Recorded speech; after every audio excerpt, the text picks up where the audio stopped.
पिछली कक्षा में हमने आत्मसम्मान बोध द्वारा सकारात्मक दृष्टिकोण का विकास कैसे करते हैं इसके बारे में हम अध्ययन कर रहे थे।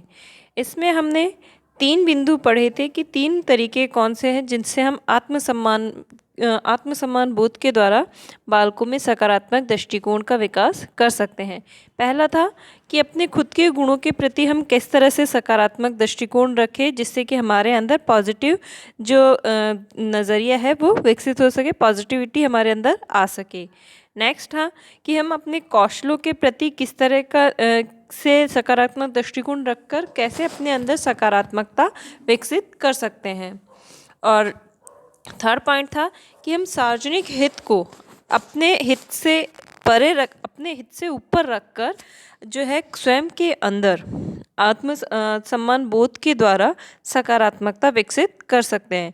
अब हम इसके आगे पढ़ेंगे कि कौन कौन से ऐसी चीज़ें हैं आत्मसम्मान बोध के द्वारा जिनके माध्यम से हम अपने अंदर सकारात्मक दृष्टिकोण का विकास कर सकते हैं।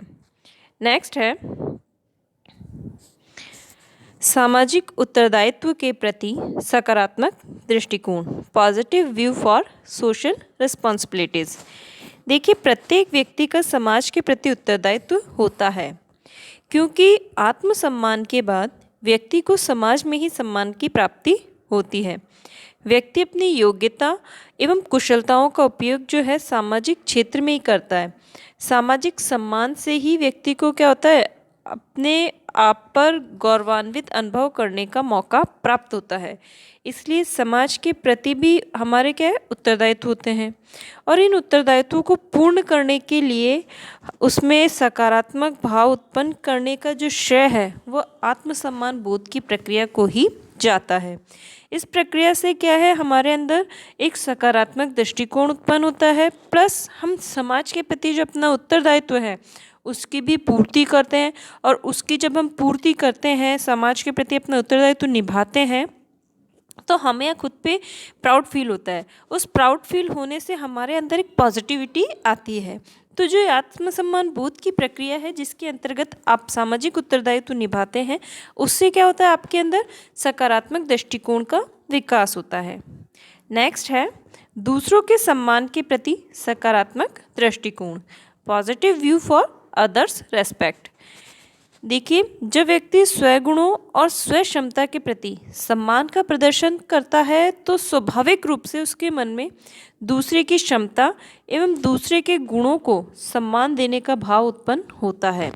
इस प्रकार से जो आत्मसम्मान बोध की प्रक्रिया है उसमें व्यक्ति सम्मान का प्रदर्शन करता है जिससे कि कार्य और व्यवहार में उस एक दूसरे के प्रति सकारात्मक दृष्टिकोण विकसित होता है।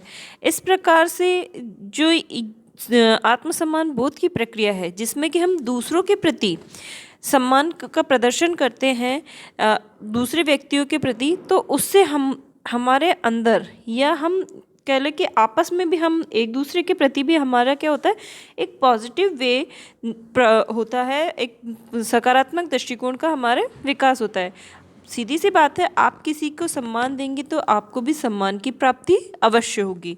जो गिव एंड टेक रिलेशनशिप है उसमें अगर आप किसी से अच्छे से बात करेंगे, उसको सम्मान देंगे तो हमें भी सम्मान की प्राप्ति होगी। अदरवाइज़ हम किसी को अपशब्द कहेंगे तो वो भी बदले में हमें अपशब्द ही कहेगा, हमारा सम्मान नहीं करेगा, हमें माला नहीं पहनाएगा।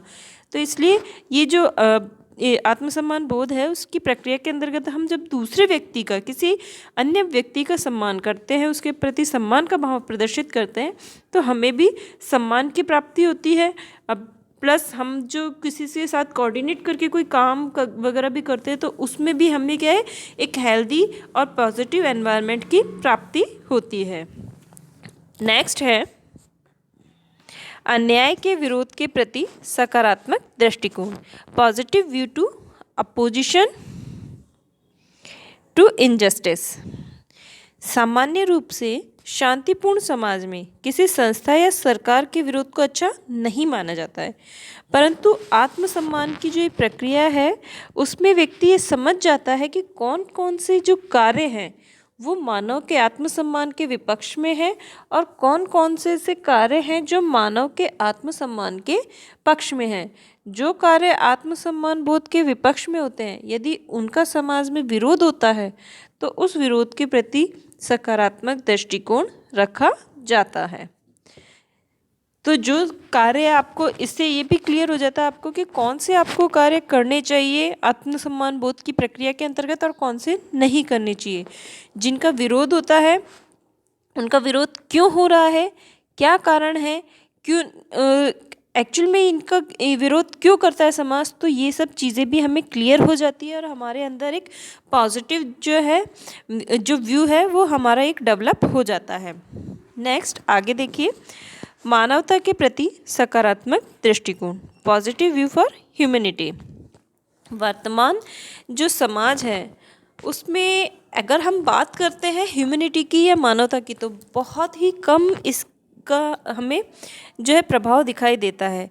आज के समाज में जैसे मानवता ख़त्म सी हो गई है, क्योंकि व्यक्ति अपना स्वहित और अपने जो स्वार्थ के अतिरिक्त कुछ और जानना नहीं चाहता। हर कोई बस ये सोचता है कि मैं बड़ा आदमी बन जाऊँ, मुझे समाज में सम्मान प्राप्त हो, मैं बस अपने ही स्वार्थ में लिप्त है। इसलिए जो आत्मसम्मान बोध की प्रक्रिया है वो हमें ये समझाती है कि आपके पास जो क्षमताएं हैं, जो योग्यताएं हैं, जो एबिलिटी आपके अंदर है, उसका उपयोग आप समाज और मानव के हित में करें। आपको पहले जैसे बताया था मैंने, पहले पॉइंट आया था सार्वजनिक हित के प्रति सकारात्मक दृष्टिकोण। तो जब आप अपनी एबिलिटीज़ को, अपनी क्वालिटीज़ को दूसरों के लिए या समाज के लिए उपयोग करते हैं तो आपका खुद का जो नज़रिया होता है वो एक व्यापक, मतलब लार्ज स्केल पे डेवलप होता है। उसमें ये छोटे छोटे अपने जो स्वहित होते हैं वो कहीं काउंटेबल नहीं होते, बल्कि आपको वो परहित ही अपना हित लगने लगता है और आप जो कार्य करते हैं वो सब कार्य ऐसे होते हैं कि ऑटोमेटिकली आपको खुद को भी आत्म शांति की प्राप्ति होती है। तो इस तरह की जो प्रक्रिया है, आत्मसम्मान बोध की जो प्रक्रिया है, उसके अंदर हमें यही समझाया जाता है कि आपके पास जो भी क्षमताएं और योग्यताएं हैं उनका उपयोग आप किस में करो, समाज और मानव के हित में करो। इससे क्या होगा, मानवता और मानवीय कार्यों को करने के प्रति आपके अंदर सकारात्मक दृष्टिकोण विकसित होगा। तो इस प्रकार से जो आत्मसम्मान बोध की प्रक्रिया के अंतर्गत हम मानवता के प्रति जो भी कार्य करते हैं उससे भी हमारे अंदर क्या होता है, सकारात्मक दृष्टिकोण का विकास होता है। नेक्स्ट है नैतिकता के प्रति सकारात्मक दृष्टिकोण, पॉजिटिव व्यू फॉर मॉरलिटी। देखिए, वर्तमान जो समय है उसमें आज नैतिक मूल्यों का भी समाज में बहुत ज़्यादा पतन हो गया है। कोई भी व्यक्ति आपको देखने को नहीं मिलेगा जो नैतिकता और नैतिक विचारों के प्रति नैतिक कार्यों के प्रति अपने विचार प्रकट करता है। सीधी सी बात है, आजकल हम बहुत प्रैक्टिकल हो गए, जिसे हम कहते हैं ना कि प्रैक्टिकल रहो, ये वो। तो प्रैक्टिकल होने में का मतलब ये नहीं कि आप अपनी नैतिकता से ही अपने आप को दूर कर ले। इसलिए जो आत्मसम्मान बोध की प्रक्रिया है वो व्यक्ति के अंदर क्या करती है, नैतिकता की भावना का उदय करती है, उसमें नैतिकता की भावना जगाती है। इससे क्या होता है, व्यक्ति में अपनी योग्यता, अपनी क्षमताओं और अपनी शक्तियों का उपयोग मानव हित में करना वो अपना क्या है, मॉरल ड्यूटी समझता है, नैतिक दायित्व समझता है कि अगर मैं ऐसा नहीं करूँगा तो वो अपने मन में अपने आप ही उसको क्या ग्लानि फील होती है या दोष उसको उत्पन्न होता है, उसकी दोष की भावना उसके मन में उत्पन्न होती है कि नहीं, मैं इतना सक्षम होकर समाज के लिए कुछ नहीं कर रहा, मैं उनके लिए कुछ मतलब ऐसा कुछ भी नहीं कर रहा, अपने जीवन में मैंने कोई ऐसा कार्य ही नहीं किया जिससे कि समाज या जो देश है वो मुझे कोई भी चीज़ के लिए याद कर सके।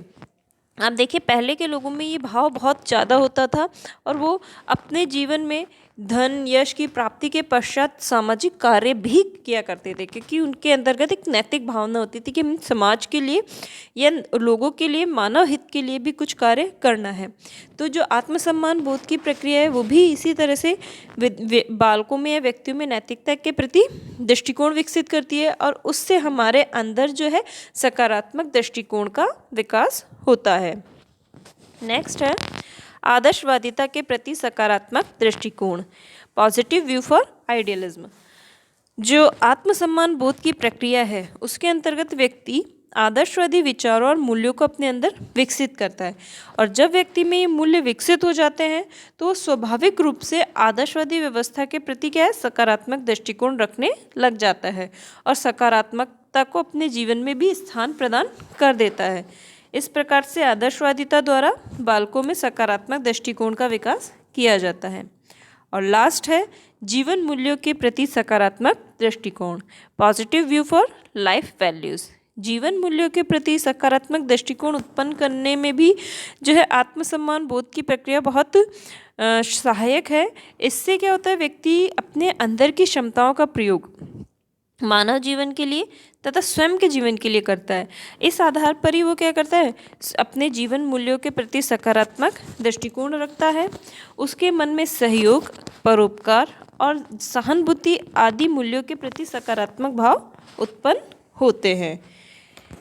इस प्रकार से देखिए ये सारे जो पॉइंट्स थे, इनके थ्रू हमने ये जाना कि आत्मसम्मान बोध की जो प्रक्रिया है उसके द्वारा मानव के कार्य एवं व्यवहार में अनेक महत्वपूर्ण एवं उपयोगी पक्षों के प्रति सकारात्मक दृष्टिकोण उत्पन्न किया जाता है और ये सभी मानव विकास के लिए उपयोगी माने जाते हैं।